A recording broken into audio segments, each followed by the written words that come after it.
Hello everyone, today I'm going to recommend a plugin for Figma. Figma is a tool that we designers often use.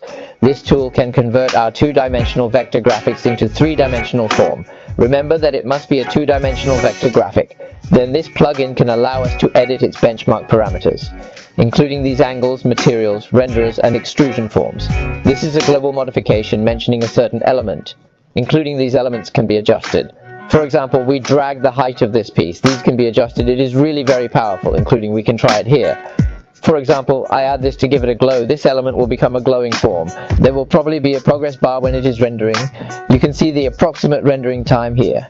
Looks like it will be about 8 or 9 seconds here. Here I will share another one I saw on Twitter. One should be a designer in our country. Some of his works. You can see there are a lot of paper manipulation effects in it. The effect is still very good. I feel very satisfied using it in my work. Here I recommend everyone to try it. It is really a cost-saving and efficiency-improving tool.